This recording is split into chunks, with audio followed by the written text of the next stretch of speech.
nvidia stock down 19% in the past 5 trading days. The drama is back, and this drama ain't for your mama. Oh, it's getting really interesting out there. Broadcom, otherwise known as Avago, another one of the AI chip darlings. This one's falling almost 10% here today on the back of great earnings they reported. This stock's down about 15% roughly just in the past 5 trading days. We have crude oil that continues to go lower, $67 on this one now, down over 20% for this year. Very strange things going on there. Public account, it's a shakedown here today, $83,000. It's a rough rescue out there. 4 core subjects we're going to get into here today. First thing we're going to do, we're going to go through the damage. And oh, is there damage out there? Second thing is we're going to talk about the opportunities in this market, which there is an immense amount of opportunities in this market. We'll run through those.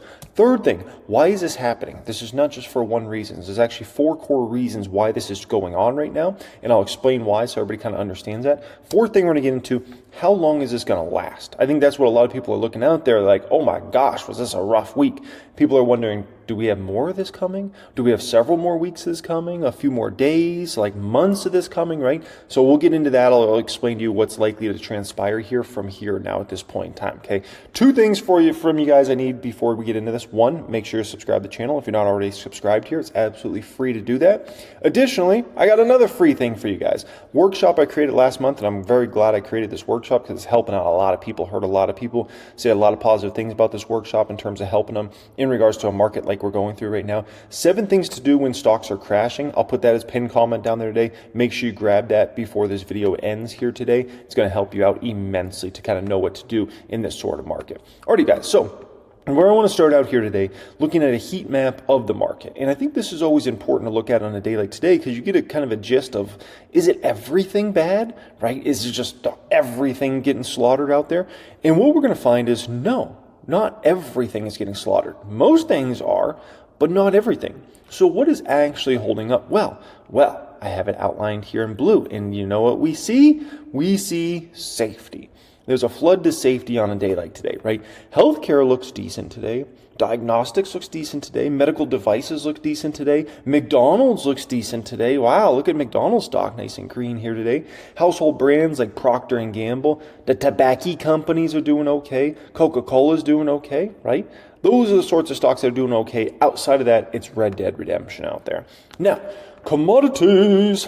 My gosh. I mean, you know, commodities have gone down about 10% this year. There's literally deflation going on in commodities. If back it up to look at the summer of 2022 and look at commodities now. This is GSG, so it shows you the commodities basket. We have deflation going on in commodities. Commodities since around June of 2022 have lost about 20% of their value. So there's deflation, not inflation, deflation going on in commodities right now, right? And so this is why inflation is really 0% of the concern for the Fed moving forward, and really 100% of their concern really needs to be on the economy, keeping that healthy and making those decisions because, I mean, there's just nothing in the commodities market right now. Now, safety stocks, you wouldn't know it's a down day, right? Look at Hershey's is up, General Mills is up, Monster's up here today. Are we talking jam or are we talking jelly? JM Smucker Company up here today, Procter & Gamble up, Coca-Cola, Clorox up. That's fascinating, right? Now, look at the damage. UiPath down 5.7% here today, down 51% for this year.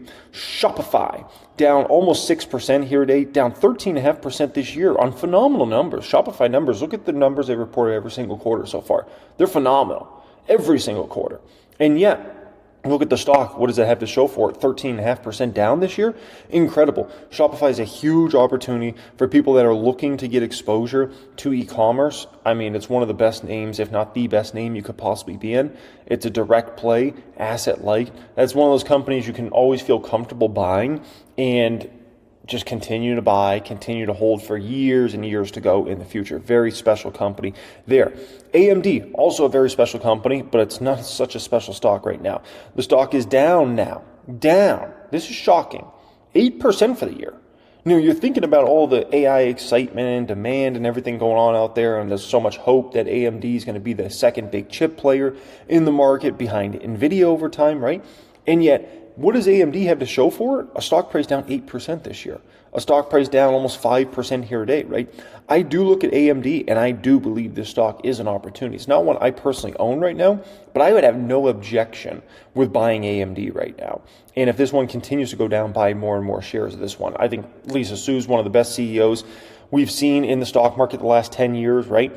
And additionally, their business model, the way she's positioned it now, I think it's very well positioned for 2025 through 2035, just to be quite frank. I think they were late to the game. I think she let Jensen and nvidia outflank her at this early stages over the past couple of years, but I do believe they're playing a game of catch up, and they will catch up. I do believe that stock is an opportunity.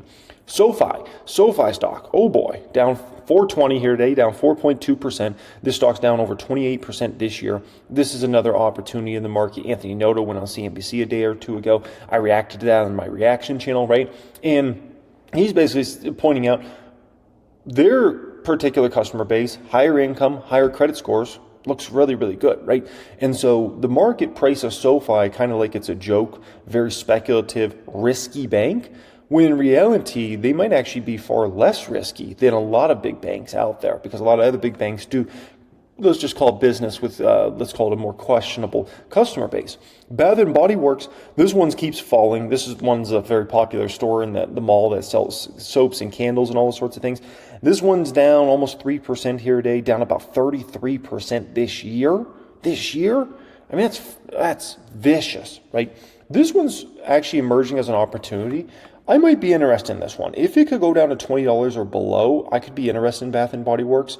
This is one of those companies that, you know, you got to love the business model. Like, it's a phenomenal business model. Like, they sell soaps and candles and stuff like that. Like, a phenomenal business model. Great brand at that company. They do have a lot of long-term debt. That's what I don't like about this company. But we're about to go into a much lower interest rate environment for likely the next, I would say, many years.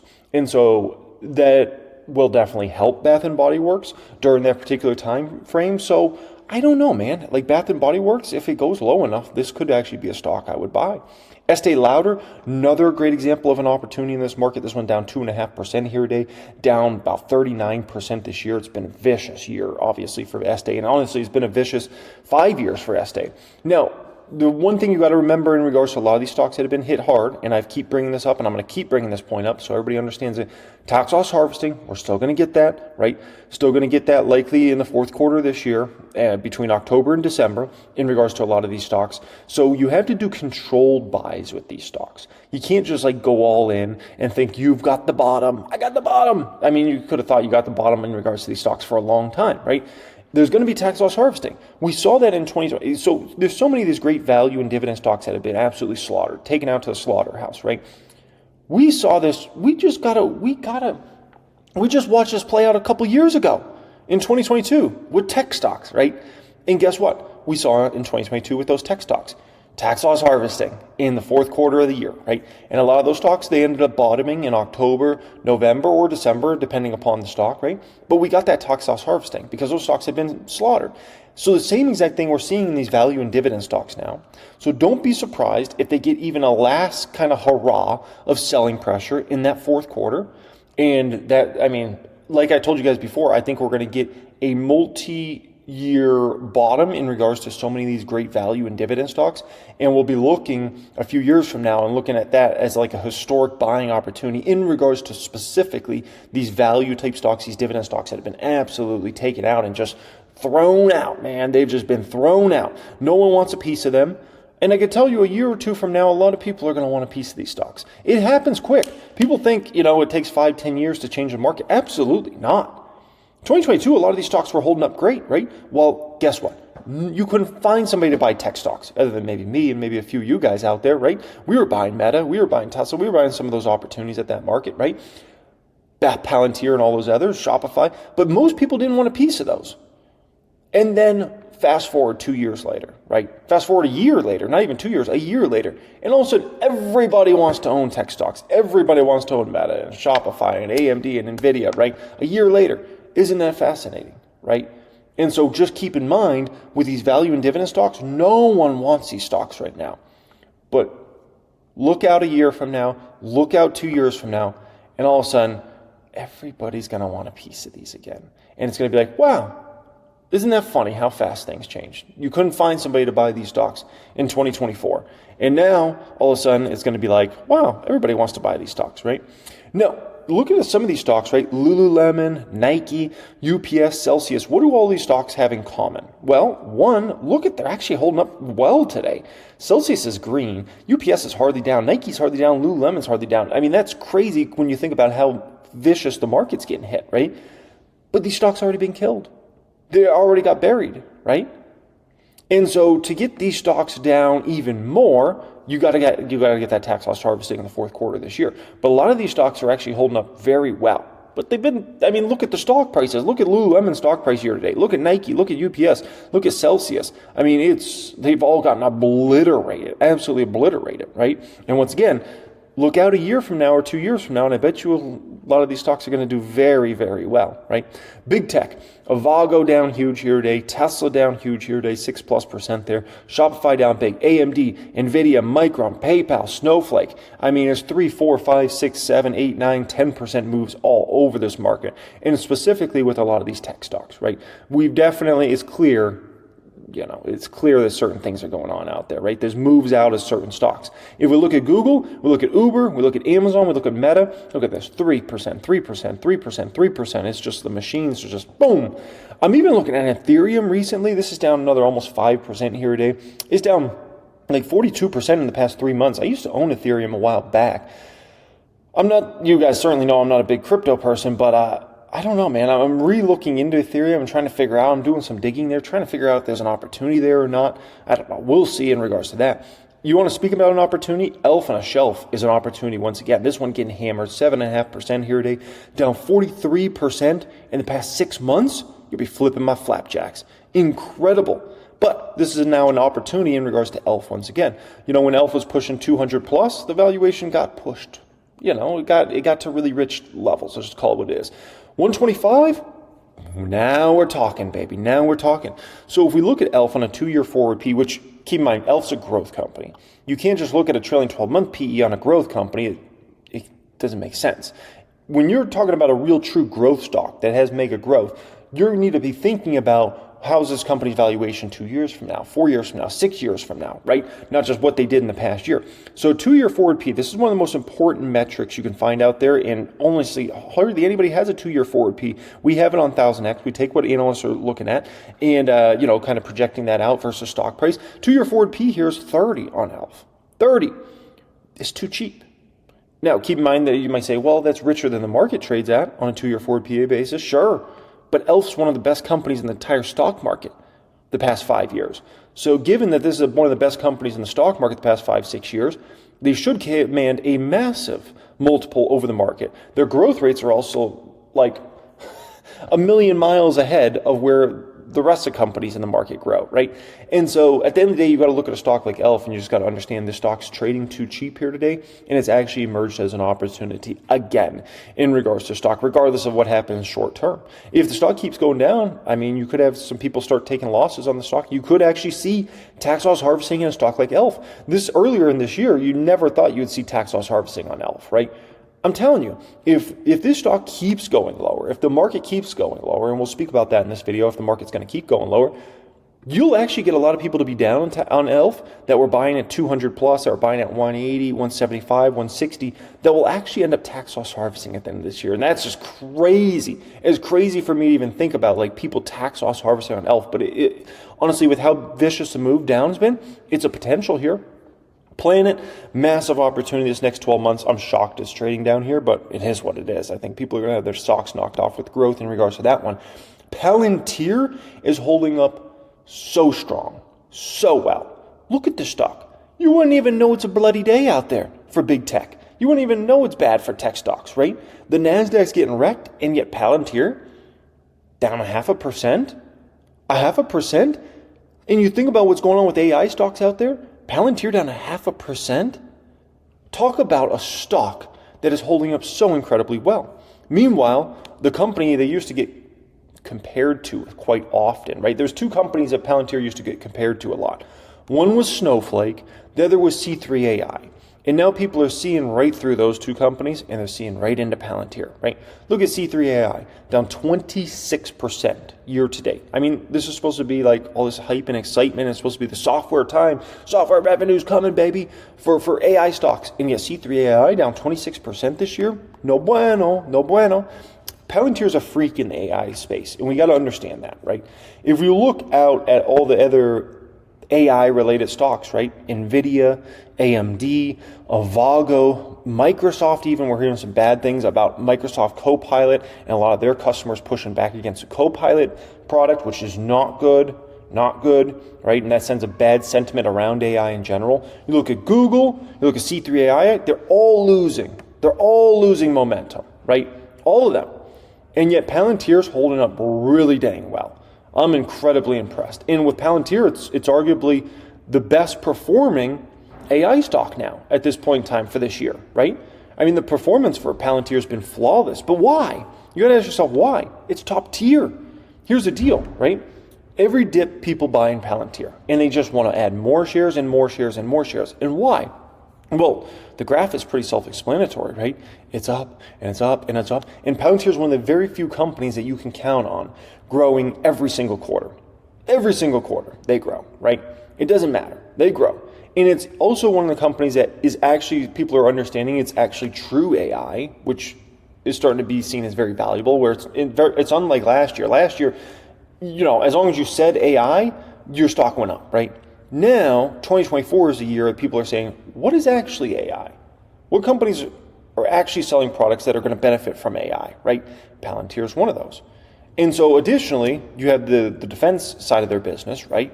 Which with the world having more and more conflicts, more and more problems happening, we know that defense side of the business is more important by the days. Government contracts are starting to pour in for Palantir. And so when you take on all of these different factors, it's a pretty extraordinary opportunity, and this is why it's a top tier company that people just buy more and more and more. They buy every dip in sight. And by the way, I apologize for the saws going on in the backyard. We got some work going on in the backyard right now. And by the way, the home tours is gonna come. Okay, give me like a few weeks on the home tour. I see a lot of people in the comments always saying, "When's the home tour coming? When's the home tour coming?" I'll do the home tour. It's coming. Okay, just give me a few weeks on that. I'll get it out at some point this month.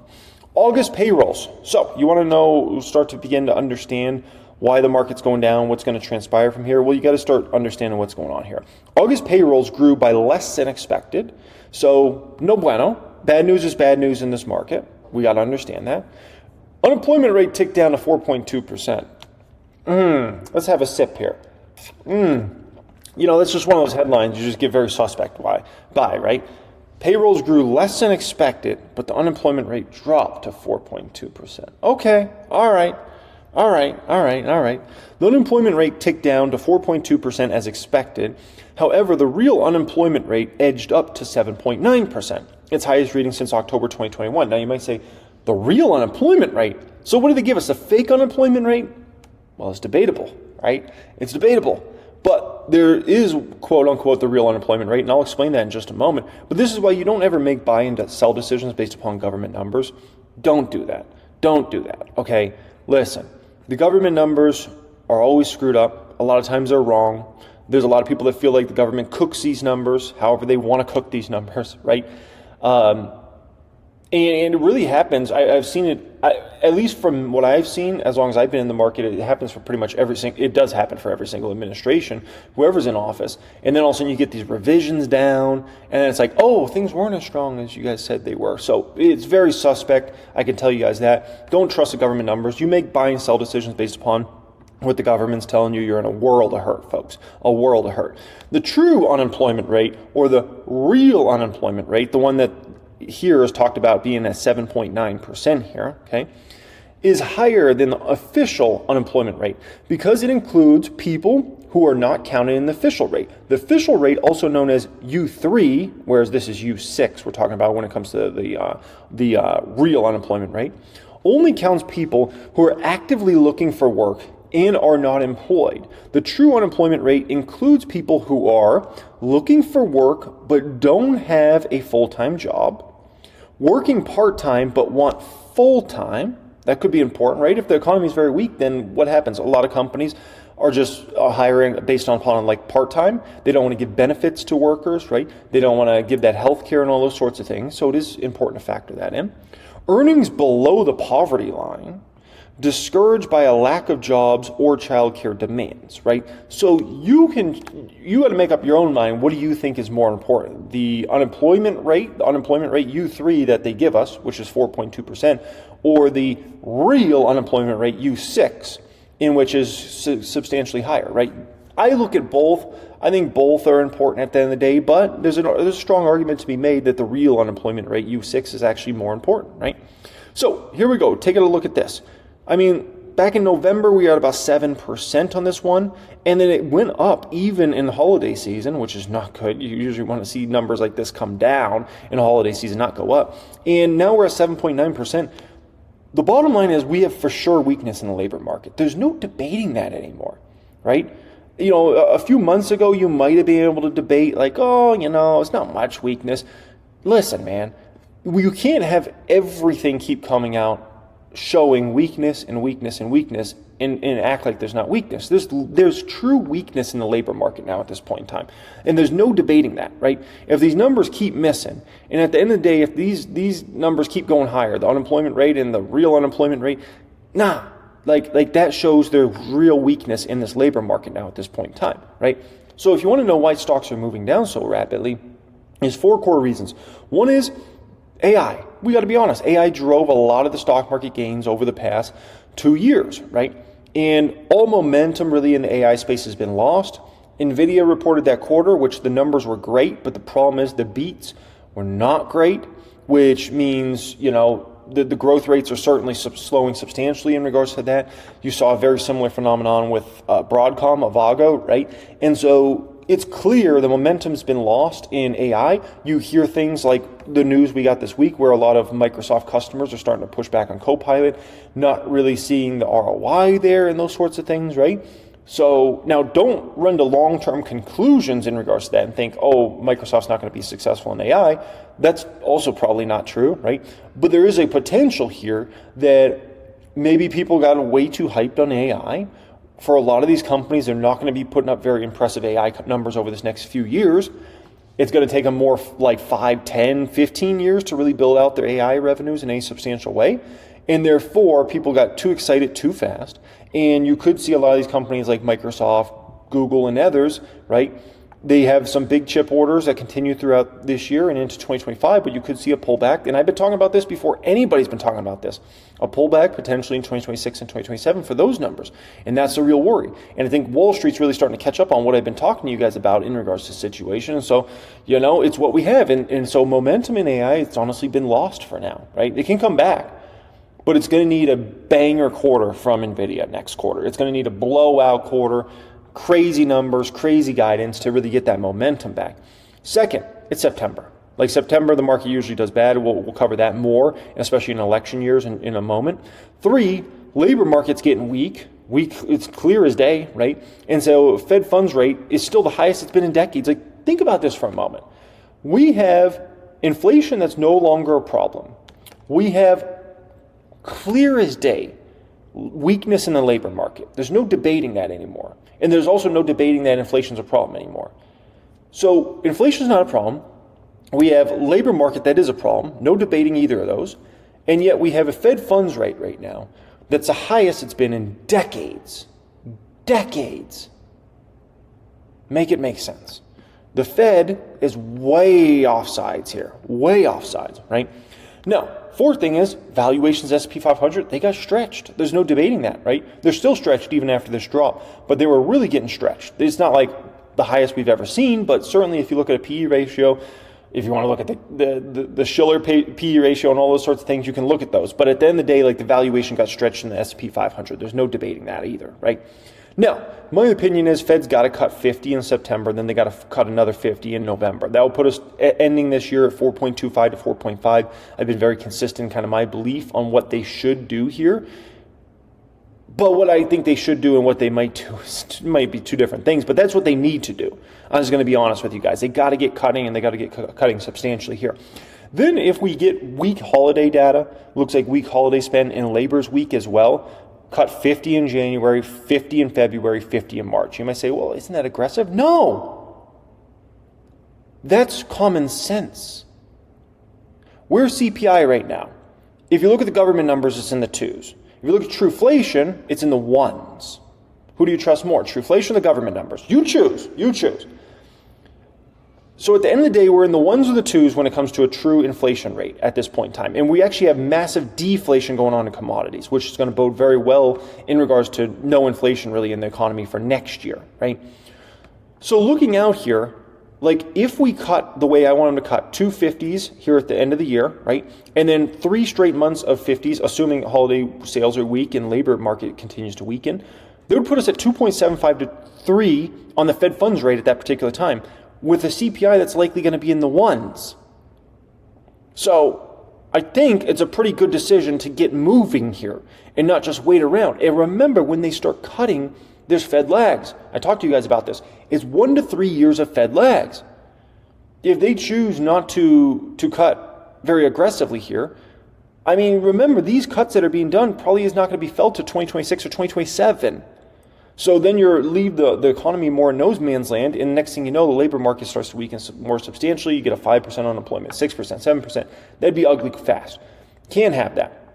Fed needs to get moving here, man. If they don't get moving here, you know what's going to happen? They're going to end up in panic mode again. Panic mode is when the Fed starts lowering interest rates by 75 basis points or more. That's what's going to end up happening if they don't get moving here. They got to get on it, man.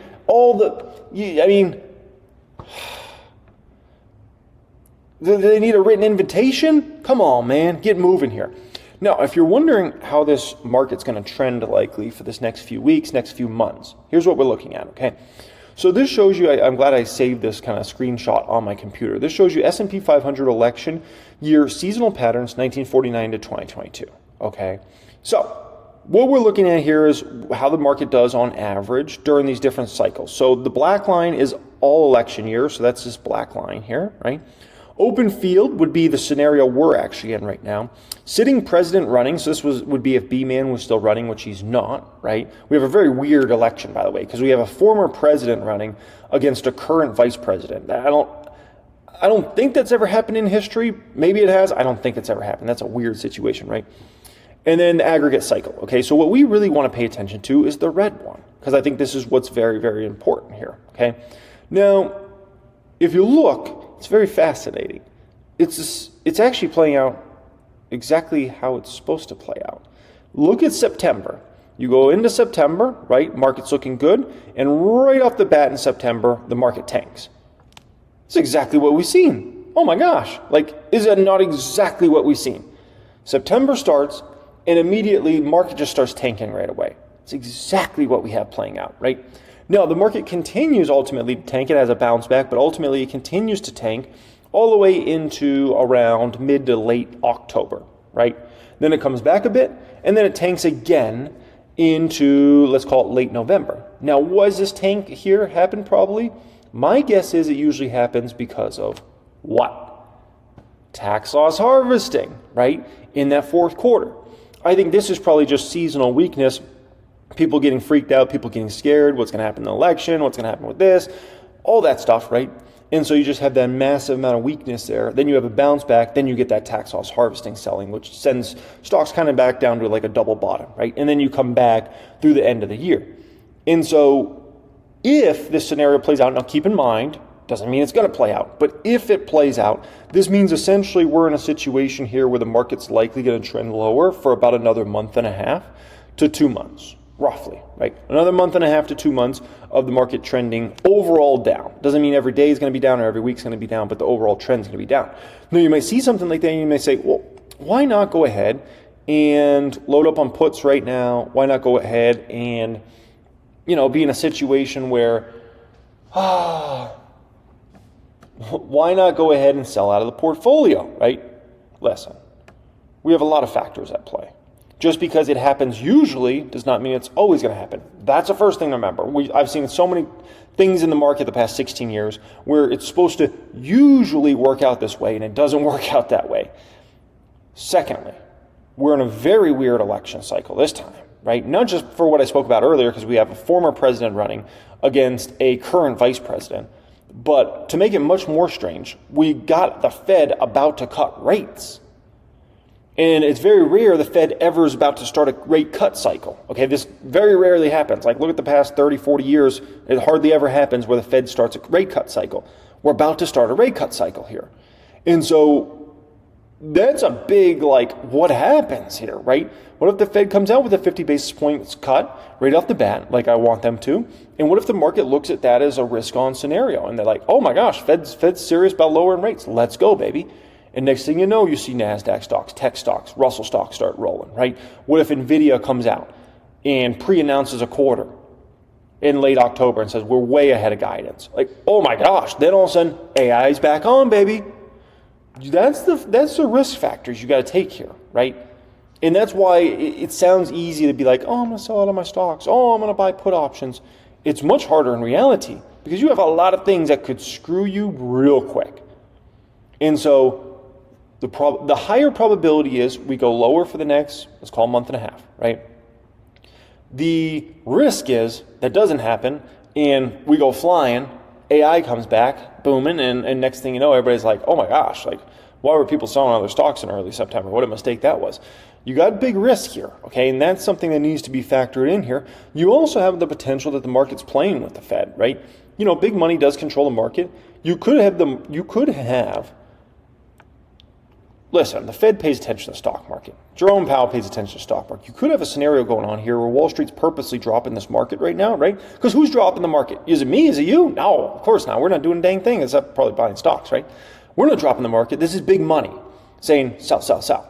The algo saying sell, sell, sell, right? So why is that happening? Well, could be, a scenario is, it could be, Wall Street's looking out there and they're saying, get this Fed scared. They're about to start cutting. We don't want them to cut 25. We want them to cut 50 right off the bat and get moving here with this rate cut cycle, right? So what do? You tank the market into the Fed meeting. Fed looks at that. Oh, market's getting scared. Market's, fearful. We better get cutting in the cycle. Inflation's not a problem. Labor market is a problem.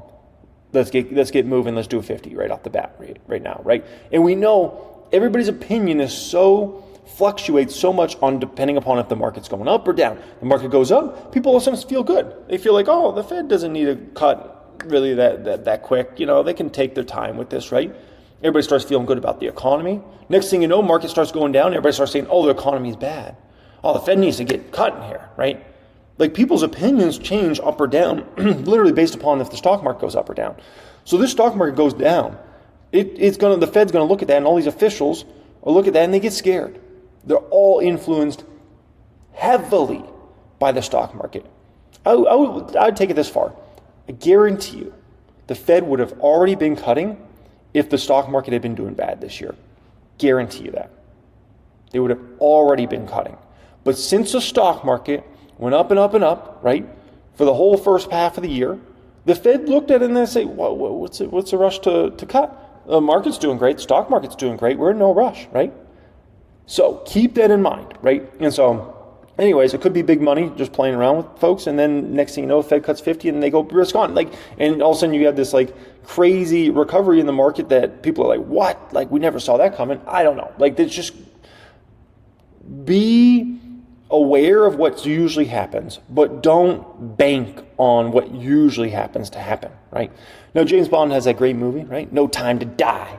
It's a good movie. I have a very similar saying. It is no time to not buy stocks. You got to buy stocks nonstop. This next 60 to 90 days, take advantage of this, especially with this potentially going on here, okay? Appreciate you guys joining me as always. Make sure you guys get that free workshop, pin comment down there if you haven't got that. I created that last month for you guys. Man, is that going to come in clutch for a lot of you guys out there. That's free to access. Additionally, if you didn't get to see this video I released over Labor Day, definitely check that out. 16 years of stock market advice in 52 minutes.